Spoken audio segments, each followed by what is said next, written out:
And good morning, gentlemen. Let's begin our review. Trouble with China. 1949 was a very tough year for the Truman administration. One of the reasons is that the Soviet Union, in a province known as Kazakhstan, that's basically Central Asia, if you will, had exploded an atomic device that was very similar to the device that we used at Hiroshima and Nagasaki. And it was an implosion device, and it was quite powerful. In fact, the early reports was that the device was actually probably bigger than what we used at Hiroshima and Nagasaki. And it's interesting, this gadget, if you will, was very powerful, and even to this day, there are still reports of long-term genetic effects of the people living in this area. Well, the point is this, was that the United States intelligence, when they picked up these radioactive isotopes from a United States Air Force reconnaissance airplane, was kind of a shock to the NSC and everybody else, because quite frankly, they thought the Soviets were going to be at least, maybe well over 5 years behind us, maybe even longer. But here it is, 1949, just 4 years later, and the Soviets are in the atomic bomb business. Quite frankly, remember, the nukes are going to become hydrogen isotopes right around 1951. They're going to be perfected. So the Soviets are well on their way. Now, is this because of espionage and because of spying? There's no doubt. There's absolutely positively no doubt that espionage had a big part in this. So the Truman administration has to tell the American people this very bad news, that the Soviet Union, who often we looked at as culturally and scientifically inept, are going to be in the game. Well, we're going to really lose that idea about scientific ineptness when Sputnik comes along, but that's a little bit later in the story. So, gentlemen, the big argument was, and everybody was talking about it, all right, is there a time when the United States and the Soviet Union and eventually go to war? And quite frankly, that wasn't a very, really happy prospect, because if you study American military history, we don't do really well in long-term wars in Asia. And the American people were tired of war, and the idea of possibly going to war with the Soviet Union, a new type of nuclear war. Now remember, man, at this particular time, rockets, with the exception of the German V-2, were still, I'm going to say, in my opinion, experimental. So all atomic weapons would have to be what we'd like to call gravity weapons. In other words, it had to be an airplane that could drop this device. But, the Soviets and the United States are beginning to look at the idea of rocket-propelled weapons system. So, if you think about it, right, holy mackerel, we thought World War II was over. We're celebrating now, and now we have the idea that maybe, just maybe, we didn't do so well in World War II as we thought we did. Why? Well, Eastern Europe has fallen to communism, right? In a very short period of time, we're going to see that 1/6 of the world's population is going to be under Chairman Mao, give or take, right? And so the whole idea is that maybe we didn't do so well in World War II as we thought. We were the victors, but the celebration is over, and we still have very big concerns about the direction of the world and which way it's going. So, slowly but surely, we're going to see that we're going to have a new type of weapon. A weapon is known as a hydrogen bomb. And men, if you don't know about the hydrogen bomb, quite frankly, it's anywhere between 10 to 100 times, maybe even more powerful than the atomic bombs used in Japan. Now, without getting into a lot of detail, there's uranium and there's plutonium and there's implosions, and quite frankly, it's going to be a much more effective weapon, and it's going to be a more scarier weapon for the fact that, you're going to have an area that's well over atomic bombs, maybe a half mile to a mile square radius, right, a really intense destruction. But it's not so much the area of destruction will be much larger, right? We have these radioactive isotopes, which are going to cause nuclear fallout, which have an incredible damaging half-life. So the atomic war has become a nuclear war, and quite frankly, guys, this weapon systems, we don't even know how effective they are. In fact, they are very, very scary. And the arms race is now beginning. It's no question, the arms race now has gone into a new direction. And poor Harry Truman is going to have to do everything he can to try to find intelligence about the Soviet Union. And as you know, our intelligence on the Soviet Union, with the exception of aerial flyovers, we've not done very well with human intelligence behind the Iron Curtain or in the Soviet Union. What I'm trying to say, it's a lot more easier to spy on the United States than it is to spy on behind the Iron Curtain and Russia. Well, there's Dr. Enrico Fermi, man. He was at the Manhattan Project, and he comes up with a very good moral question. And it's interesting how many of these scientists who make these weapons of what we call today mass destruction have moral issues. And the idea is, when does a military weapon with specific military object no longer become a deterrent, all right, or becomes a, shall we call it, a weapon of genocide? And, you know, the United States has a moral responsibility to protect its people, but also, when do we cross that fine line of protecting ourselves and creating weapons of genocide? Because, as you know, there is no such thing as a military secret. And some of these scientists are worried about, and rightfully so, that one day these weapons will escape the lab and they'll be available to the highest bidder, i.e., an example, second world or third world countries. I remind you guys, remember, even Pakistan has nuclear capacities. At least that's what we believe. All right, and we're going to talk about this a little bit later. You know, we're going to get into later lectures about this, but, you know, remember, in the review, this may come up on the examination about the German-born Klaus Fuchs, who, you know, we had double agents, man, and made it very easy, or easier, I should say, for the Soviets to catch up in the bomber gap when it came to hydrogen weapons. But we'll talk a lot more about that in an operation called Operation Crossroads. And there's a diagram of the super bomb. You could spend an entire lecture just talking about the science of implosion. Incredible. All right. But then we start talking about, remember in lecture, we talked about Chairman Mao.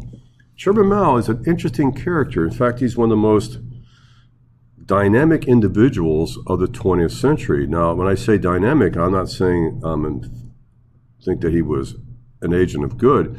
He was an agent of incredible change. I mean, you have to remember that China had gone through decades and decades of war. Civil war, war with warlords, war of colonialism, imperialism, and China had been, quite frankly, on the wrong side of the equation of history. Excuse me. But Chairman Mao was a young student who came out of a fairly prosperous family, right? Was afforded an education, didn't like the traditional Confucius education, in fact, really hated Confucius. Later, there are stories about during the Cultural Revolution destroying statues of Confucius in the old ways. But Mao was interesting because he becomes a real, if you will, true socialist revolutionary.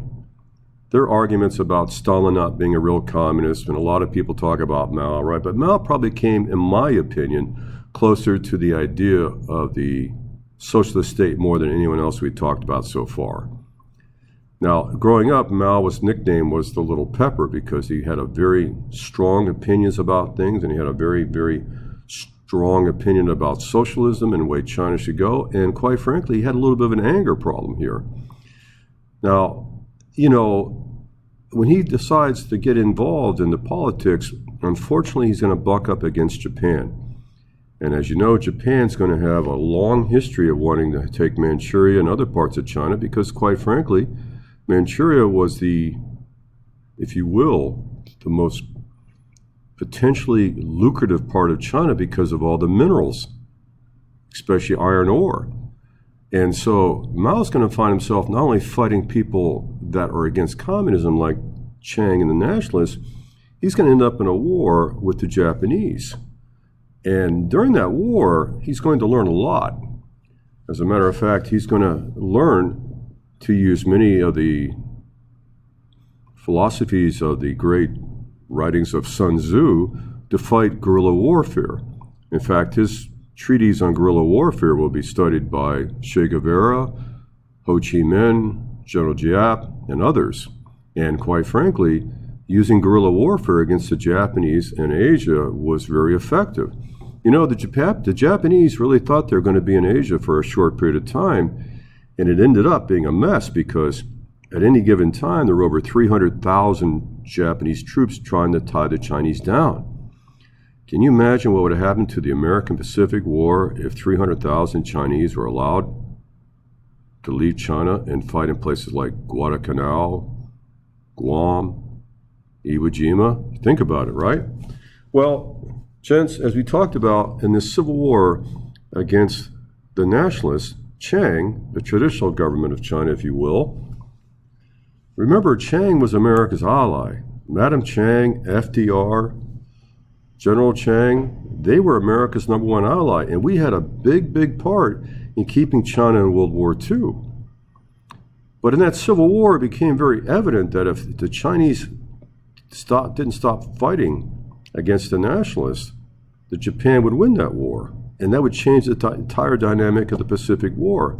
So the United States had tried to organize this thing called the United Front, where Mao and the Chinese Communist Army, and many of those guys were very hardcore soldiers who had survived the 5,000-mile long march when Mao and about 90% of his armies faced unbelievable hardship. What I was trying to say, guys, that about 80 to 90% of Mao's original army died on the Long March, and that solidified the survivors into the most hardcore followers of Mao. Now, don't get me wrong. Of course, they argued all the time, and many people thought that Mao was going in the wrong direction, but, you know, you go through that type of hardship, and you come out the other side, you're going to have a group of cadres that are dedicated to an idea of a new China, and that new China is going to be socialism. But I digress. So the United Front was the idea that we could suspend the Civil War, Chiang and Mao could fight against the Japanese, and then we could come to some sort of equitable understanding on which China would go later. But it turned out that Mao was doing most of the fighting, and Chiang was not, and there were charges of corruption against Chiang. There was even the idea that maybe Chiang was allowing Mao to do all the fighting with the Japanese, so that when the war was over, Chiang would be in a favorable position to wipe up what was left of the Chinese communists because of the losses in World War II and become the sole power of China. But as you know in lecture, it didn't work out that way, did it?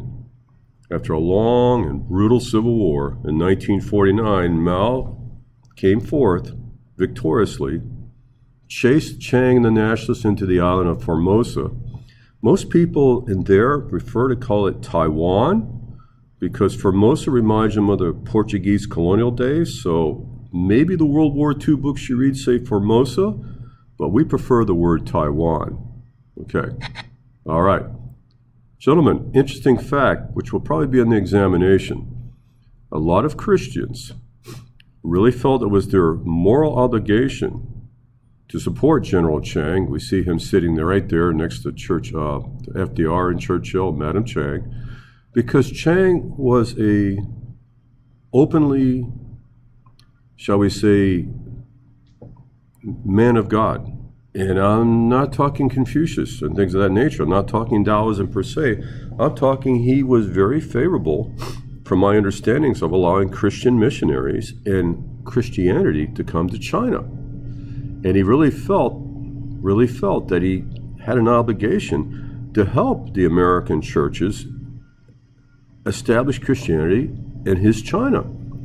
So, you know, he was kind of a hero to the Christian movements in the United States. And so they felt an obligation to help spread the Gospels into China, and Chiang was their best bet. And as you know, if you're a communist and you study Marxism, Leninism, or even just Marx, religion is the opiate of the poor. And so Mao did not believe in religion, and Chiang did. All right. There it is, gentlemen. You know, for years when I went to Florida State University and I was taking these courses, we always said it wrong. We always said Mao Zedong. I don't know if it was the Wade-Giles dictionary or the Pinyin dictionary. I don't remember. I don't remember if it was Richard Nixon in 1972, but I always say it wrong. It's Mao Zedong. See, there's the old spelling and there's the new spelling. You can always tell the old guys because we say it the wrong way.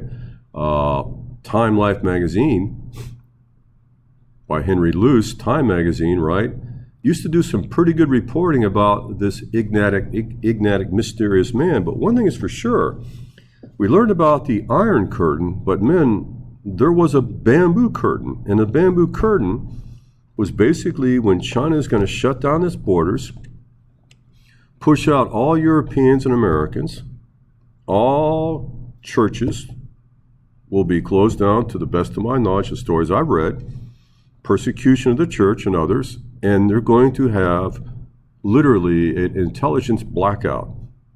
Now, like the Iron Curtain, the bamboo curtain was a figurative term, but it really was effective. Again, we have tried over and over again to drop Chinese agents into Asia to find out about Mao, and we did not do a very good job. So Mao and the Chinese Communist Revolution is going to be a great enigma, a great mystery to most of the State Department with Harry Truman. Now, gentlemen, the argument has always been this. Did the Truman administration do enough to save China? Or did they spend too much time worrying about Stalin and Europe and the Iron Curtain? You know, and the argument will go back and forth, and this is Dean Acheson, one of the great, you know, like George F. Kennan, quite a great Sovietologist, right? Kind of a, in my opinion, a little bit of a democratic, you know, he's like one of the sages, right? Harry Truman depended upon him. JFK used to take his counsel a lot, right? But, you know, there were a lot of people that thought that you could put all the military aid you wanted into China, but Chiang was not the right man for the job. That Chiang's men lacked motivation, that there was corruption, there wasn't a esprit de corps, if you will, there wasn't a united feeling that they were on a moralistic crusade to change the world, which that to use street terms, the size of the dog in the fight in China didn't matter as much as how much the Chinese want to win this thing. A peasant army that truly believed that Mao was going to give them property, educate them, teach them how to read, liberate them, and give them a quality of life they never had. I don't think that Chiang's troops really had that much desire to win as the communists did. But we'll be debating that for a long, long, long time. So, men, I don't really think that Truman ignored China, but, you know, that's a point of debate. The Iron Curtain, did it have precedence over the bamboo curtain? That's open for interpretation. All right. We'll come back to Dean Acheson a little bit later. There's Henry Luce, one of the most powerful men in America. Okay. And, you know, remember this, Henry Luce, a lot like General Joseph Stilwell, had roots to China. And, you know, Luce is born in China to missionary parents. And quite frankly, he's going to really put the, if you will, the impetus of China's failure on Harry Truman. Now, when you have a man in the media that thinks you didn't do good enough job in Asia, and you have Asia backgrounds, right, that's going to be really bad for the Democratic Party. And quite frankly, it's not going to help Harry's chances. And quite frankly, gentlemen, you know, you want the media, right or wrong, to be on your side. And in this particular case, I don't think Harry Truman could really depend upon the media, especially with Henry Luce's commentary about his foreign policy. Okay. And the Republicans now have a chance to attack, right? They have a chance to attack. And the whole argument is this, right? You let Chiang, our ally, down. If enough military aid would have gone over there, who knows? You could have changed the chance. So the Republicans are really going to get a chance to give to the Democrats and really going to try to change the electoral election, the congressional elections. And, you know, look at this right here. What a great line. Mr. Truman, you left the back door wide open in Asia, and the communists took advantage of it. So there's a lot of fear of the future. And we haven't even talked about Korea, and Korea's 1950. Okay? And they will continue. Gentlemen, there was even talks about impeaching Harry Truman for allowing China to fall to Chairman Mao. Oh, it's going to be a hard time for Mr. Truman. There's Mr. Truman, there's Chairman Mao. And gentlemen, when you see this word appeasement, if you've never studied World War II, that is a very dirty word, because appeasement refers to Neville Chamberlain, Prime Minister of England, who may or may not have negotiated his way with Hitler into a perceived peace at the price of Czechoslovakia. So if you've never studied World War II, you say appeasement, that's a bad word. That means that you sold out your friends for the sake of an easy exit out of a political problem that you want to deal with. So remember, even today, the word appeasement is not a compliment. Men, in my opinion, in my studies, right, and I've read a lot about China, I think that he may not have been as corrupt as they say, but many of his followers were very corrupt. And that corruption is going to be a big factor, in my opinion, of China's demise to the communists. This is a great book.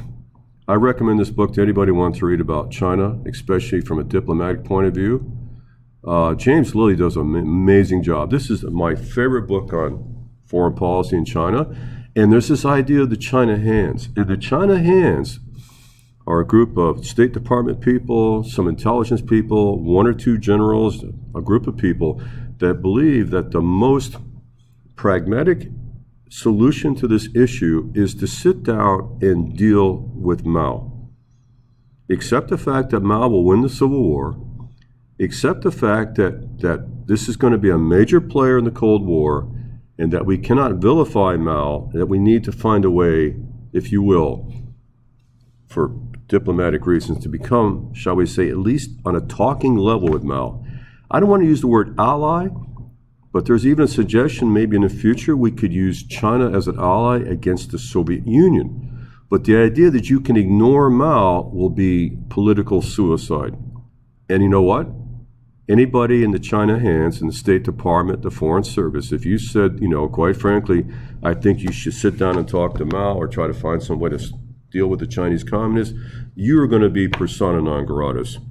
There's a distinct possibility your career is going to come to an end. You're going to be an outsider. And quite frankly, we don't want to talk about pragmatism. That's the enemy. That is, as far as we're concerned, the devil of China. Don't bring Mao's name in the conversation again. Well, that disillusionment, sometimes we need to talk about all possibilities. We talk about foreign affairs. Now, this is Joseph Stilwell, another gentleman who had a background in China. And he fought in the CBI, the Chinese Burma India Theater, in my opinion, the forgotten theater. And quite frankly, right, he saw the rout armies, the main rout armies of Mao Zedong. He saw their Chinese communist armies fighting. He saw their organization. He saw their will to succeed. He saw their guerrilla tactics. And quite frankly, he told President Roosevelt that I don't think Chiang has a chance. He went so far as to say that I think that 5 years after World War II is over, Chiang will be defeated, America will be embarrassed, and quite frankly, Mao's going to win. And maybe you should think about the fact that Chiang is not the warrior you think he is. He's not the politician. Mr. Roosevelt, you may be making a huge mistake. And that's going to get the old Vinegar Joe, a man who had a bad habit of telling the truth without ever being politically correct, if I may use that term, or being sugarcoating some of the facts. It's going to give him a lot of trouble. It's going to get him more than just censored. It's going to cost Joe his future. Roosevelt doesn't want to hear this. And unfortunately, it's going to come true. And there's the pictures of the United Front. Kind of interesting, men. We have American military and intelligence officers standing side by side with Chairman Mao. Boy, the stories they could tell. Now, gentlemen, after Vinegar Joe gets replaced, General Patrick Hurley comes in, and this is one of the first time Mao Zedong ever went on an airplane ride, okay? And the damage is done. We can no longer repair this, and it may be right that you can't blame the China hands. You can't blame it, right? We just didn't understand enough about Mao to see what was going to happen here. Now, gentlemen, it's interesting, okay? Later, we're going to talk about some of the problems that Mao went through, such as the Cultural Revolution and the Great Leap Forward. And in the Cultural Revolution, which we're going to talk about very briefly here, Mao is going to try to make China go from an agrarian nation into a industrial nation. And it's going to be one of the worst things that's ever going to happen in China. And gents, in the 1950s, China's going to go through some of the worst famines in the history of the world. In fact, it's going to be the largest loss of life because of the Great Leap Forward that we've ever recorded. We don't even know. To say that millions upon millions of people died because Mao tried to force collective farming and try to make China in a short period of time, 5 years or so, become as industrialized as the United States and England is going to be a disaster. Man, you know, Mao had some crazy ideas. Like, I remember in college reading about the idea that Mao wanted the Chinese people to kill all the sparrows, kill the birds, because he believed that the sparrows were the problem of agriculture. You know, they're eating the crops, eating the seeds. And when he killed all the sparrows, or had the people capture the sparrows and destroy them, locusts began to come because they didn't have a natural enemy, and locusts did more damage than any perceived sparrow ever could. So Mao had some crazy ideas, but in future lectures, we'll talk about the Great Leap Forward, and we'll talk about the Cultural Revolution. And in both times, Mao is going to practically destroy everything he created with its cult of personality. And as we're going to get into further lectures, we'll find out that Mao is going to have quite a contingency of some of his followers who are going to believe that Mao is going in the wrong direction. Okay? But getting back to this, remember, it's going to be really hard for Truman to turn the tide of Truman bashing at the end of 1949. And after Korea and the firing of Douglas MacArthur, it's going to be a very tough time for Harry. Gentlemen, even a young John F. Kennedy jumped on the bandwagon and attacked a fellow Democrat, which is usually you don't do. But, you know, it's going to be a really, really hard time for poor Harry. But, you know, the domino effect, Eisenhower, later John F. Kennedy, right? Later a place called Vietnam. It all has some of its seeds right here in China. And then finally, National Security Council Memo number 68. There's the Soviet hydrogen bomb. God, some of their scientists are really, really young that worked on this gadget, right? And anyway, NSC 68 was concluded that the Soviet Union was going to be a really, really big threat to the United States. Not only that, but to world peace. And that they may be making enough nuclear weapons to shadow anything we did in World War II. And that by 1955, the Soviet Union might have up to about 200 very serious Class A hydrogen bombs. So please don't think that because we won World War II and that the Soviet Union used to be our allies, that the threat of World War III doesn't exist. We need, and as I told Eisenhower later, we need to maybe even triple or quadruple our military budget to possibly get ready for the next war. That's the last thing America wants to hear. The very last thing. Oh, man, oh, man. You know, one of my favorite statements from Eisenhower was that, you know, every time I build and I'm paraphrasing, every time I build a nuclear weapon or a bomb, that's one more high school I can't build. Now, how interesting that Eisenhower, who was basically the mastermind of World War II and a hawk, and spent his entire life as a military man, actually will start becoming a little bit of a dove at the end of his administration. But we'll talk about it in future lectures. Okay, men, hope you're ready for the test. Remember, anytime you need to talk to me, send me a message, and we will take care of that immediately. Hope you have a good day, and looking forward to seeing you again. Okay, guys. Mr. O'Brien out here. Hello, welcome. Oops, sorry about that. Okay, guys.